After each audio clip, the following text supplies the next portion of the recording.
tous, j'espère que vous allez bien. On se retrouve dans une nouvelle vidéo rentrée littéraire. Je crois que c'est la 12e, donc c'est bien, je suis contente. J'en fais beaucoup, il y aura beaucoup de choses à vous présenter. Il y aura, voilà, ça vous montrera un large panel des sorties de cette rentrée littéraire. Et cette vidéo va être consacrée, à votre avis c'est quoi ça ? À Grasset. Alors ce sont quasiment les tout derniers services de presse qu'on a reçus. On les a reçus vers le 25 juillet, sachant que le Chalandon sortait le 13 août. Donc j'étais un petit peu en mode bon, heureusement qu'on les a maintenant. Alors, j'avais vraiment hâte de faire cette vidéo, je le dis tout le temps, mais vraiment particulièrement celle-ci parce que le livre de Kels, le nouveau Chalandon, c'est littéralement un des titres de cette rentrée littéraire que je souhaitais le plus lire. S'il y en avait trois, c'était celui-ci, le Mizubayashi, chez Gallimard, que je vais bientôt lire, et ensuite, je ne sais pas. Mais voilà, le livre de Kels était dans le top 3, donc forcément j'avais hâte de le lire et hâte de vous faire un retour. Et l'autre titre que j'ai choisi de lire de chez Grasset, c'est le premier roman de Sephora Pondy qui s'appelle Aval. Elle est scénariste, metteuse en scène, comédienne et pensionnaire de la Comédie Française. Je ne la connaissais pas du tout, mais ce premier roman avait vraiment l'air très cool. Donc un auteur duquel je connais, il y a des titres, et une nouvelle autrice, et ça c'est cool parce que j'aime beaucoup les premiers romans. J'ai pas mal lu là de premiers romans dans cette rentrée littéraire. Je pense que j'en ai lu au moins 5, et à chaque fois limite ça a été des réussites. Donc c'est très très cool.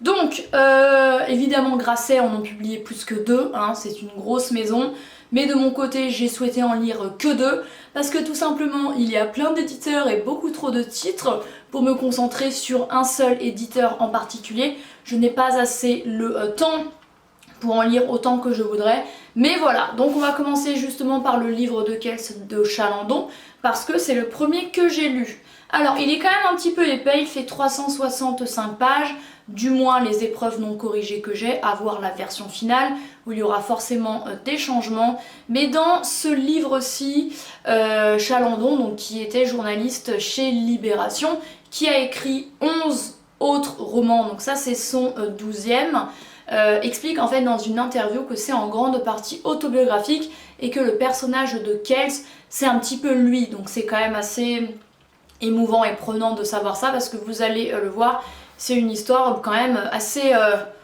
difficile.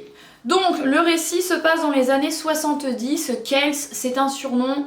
À 17 ans, il part de chez lui, il quitte un foyer lyonnais toxique, composé d'un père violent, raciste, antisémite, extrême, bref, un homme ultra toxique, mauvais, violent psychologiquement et physiquement envers sa femme et son fils. Et il quitte également une mère complètement soumise qui ne dit rien. Elle voit que son fils est malheureux, est frappé par son père, mais elle ne dit rien. Il part, il prend le gros sac à dos que son ami Jacques lui a prêté. Il part avec La nausée de Sartre, le livre, Guignol, donc la fameuse petite figurine lyonnaise, il y a marionnette, et une carte postale qui représente le livre de Kels, qui est en fait un livre millénaire irlandais du Moyen-Âge, mystique, enfin incroyable, bref, un trésor quoi. Et il part, il prend ses clics et ses claques, donc au début forcément il se retrouve à la rue, il n'a pas fini le lycée, il n'a pas de diplôme, il n'a pas de situation, du coup il se retrouve pendant plusieurs semaines à la rue, on l'aide un peu, mais voilà, il va côtoyer la rue, et c'est la vie de Kels sur plusieurs années qui passe de Lyon à la rue, à Paris à la rue également pendant des mois. Il va rencontrer un groupe un petit peu de hippies qui veulent aller en Inde, lui va vouloir les suivre, il va vraiment côtoyer la misère de la rue, donc les vêtements sales, la faim, la soif, enfin bref des situations quand même assez difficiles, les policiers qui le pourchassent parce qu'il est dans des endroits où il ne devrait pas être, les vols. Heureusement, il ne se fait pas réellement agresser. Mais également, il va voir un policier gentil, donc il va quand même côtoyer la gentillesse et pas seulement la misère humaine.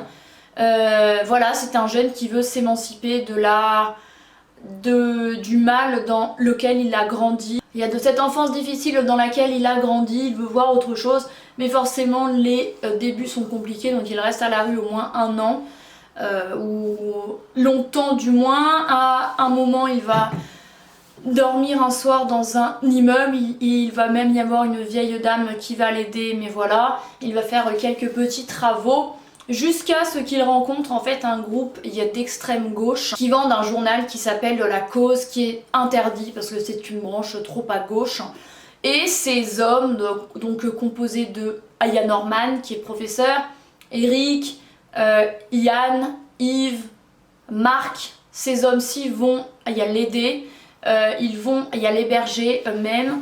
Et Kels va un petit peu avoir un futur devant ses yeux qui va commencer à se dessiner, aidé de cette bande de gens un petit peu idéalistes contre les patrons qui ont envie que les conditions de travail s'améliorent. On est après mai 68, donc ce sont quand même des hommes assez engagés, un peu des prolos slash bourgeois engagés, et Kels va les suivre parce qu'il il leur est suffisamment redevable de lui avoir trouvé un toit. Du coup il va manifester avec eux, il va rester dans cette bande avec eux, ses copains qui vont être très importants dans l'établissement de son caractère, de son futur quoi.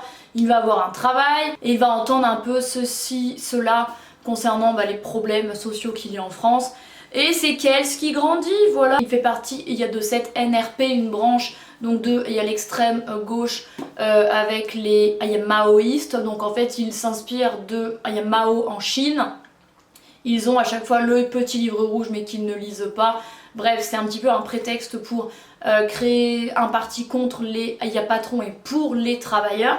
Et en fait c'est la façon dont laquelle Chalandon s'est retrouvé à travailler pour Libération, parce qu'il a vraiment travaillé pour Libération, un journal moins à gauche que La Cause qui était interdite de distribution.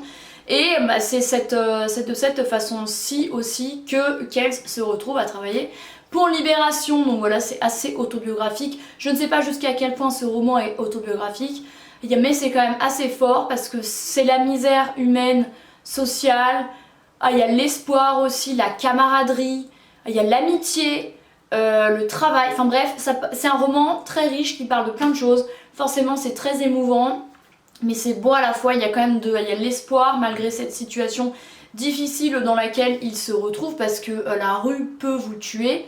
Il va même se retrouver dans des situations très graves de drogue, il y a de dépendance, heureusement ça ne va pas arriver jusque là, et de violence également. Et est-ce qu'il va savoir s'arrêter? Bref, c'est vraiment un bon roman que j'ai beaucoup aimé lire, et j'adore l'écriture de Chalandon, donc je vous le conseille vivement. Et le fait que ce soit en partie autobiographique, forcément ça rend le récit encore plus fort. Et il est écrit au dos, le livre de Kels, c'est aussi l'histoire d'une jeunesse engagée et d'une époque violente. J'y ai changé les patronymes, quelques faits, parfois bousculé une temporalité trop personnelle pour en faire un roman, la vérité vraie, protégée par une fiction appropriée. Donc voilà, on voit quand même à quel point c'est autobiographique. Et je lui mettrais, je pense, un bon 8,5, il y a 9 sur 10, parce que Chalandon never disappoints. Et le second roman, beaucoup plus court, que j'ai lu, qui fait, il y a 200 pages, Aval, de Sephora Yapondi. Au début, je comprenais pas trop ce titre, genre comme Amon Aval, sauf qu'il n'y a pas de E à Amon Aval. Mais en fait, c'est le verbe avaler, je pense. Alors, ce roman est peut-être un petit peu également tiré de la vie de l'autrice, parce qu'en plus, le personnage principal, il y a l'âme, 27 ans à peu près, elle lui ressemble physiquement. Et dans les caractéristiques de choix de carrière. Mais voilà, je pense que l'autobiographie s'arrête là, parce qu'il y a plein d'éléments un petit peu étranges qui m'ont fait notamment songer au film The Neon Demon avec Elle Fanning, complètement starbé, où il y a des histoires de cannibalisme. Alors je m'explique. Ce roman en fait est une alternance entre passé présent et il y a deux points de vue. Celui de l'âme comédienne, une jeune femme qui adore prendre des cours de théâtre, qui a envie d'être comédienne, actrice, qui est faite pour ça, et un jeune homme qui s'appelle Romain, slash Tom, c'est son surnom parce qu'en fait suite à une mauvaise expérience les gens vont l'appeler Tom. Bref, et donc c'est cette alternance de points de vue là, et au tout début du récit il y a Tom qui se lave du sang qu'il a sur lui dans les toilettes d'un centre commercial. Il va être arrêté par les flics, il va se retrouver en prison et on se doute que ça a un rapport avec l'âme. Et en fait, lui c'est son stalker, c'est son fan, mais stalker fou quoi. Et elle c'est, eh bien, il y a l'actrice qui prend du galon, qui commence bien à fonctionner, et lui c'est un mec un peu fou, un gars qui ne réussit pas à terminer ses études, un gars un peu bizarre.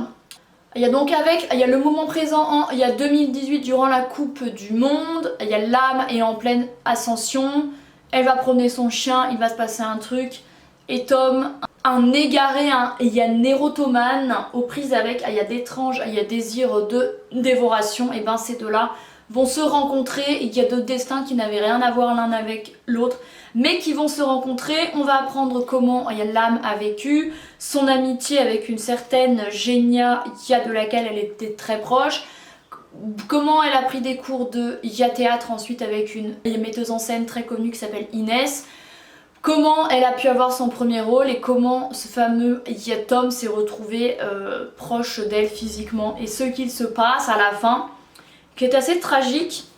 C'est un roman ovni, franchement je peux pas vous en dire plus parce que sinon je vous spoil, et c'est très difficile à résumer.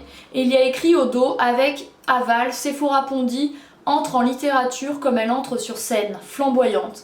Un premier roman à l'écriture vibrante et sensuelle qui ne laisse pas indemne.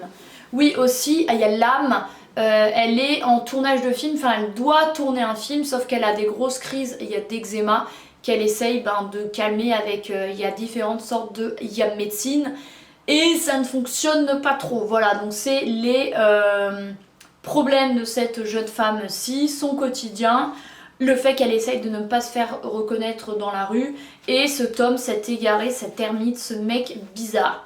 Voilà, alors ça c'était assez spécial quand même, j'ai bien aimé, hein, mais je pense que c'est un livre qui ne s'adressera pas à toutes et à tous, parce qu'il est quand même un petit peu perché. Donc celui-ci je lui mettrais 7,5-8 sur 10 max. Donc voilà. Bon bah écoutez, c'en est tout pour cette vidéo de la rentrée littéraire. Grassette, hein, j'ai eu vachement de mal à m'exprimer aujourd'hui. Il y a des hauts comme des bas dans mon bégaiement, dans ma parole, chose que me font remarquer certains et certaines de façon très sympathique, comme si je faisais exprès de parler comme ça. Bien sûr, j'ai que ça à faire. Bref, j'espère que cette vidéo vous aura plu. N'hésitez pas à me dire les livres de la rentrée littéraire que vous êtes en train de lire ou que vous avez envie de lire, et si ces dossiers en font partie. Merci d'avoir regardé cette vidéo, j'espère qu'elle vous aura plu. Et moi, je vous retrouve très bientôt dans une prochaine vidéo de la rentrée littéraire. Et non, ce n'est pas fini. Bye!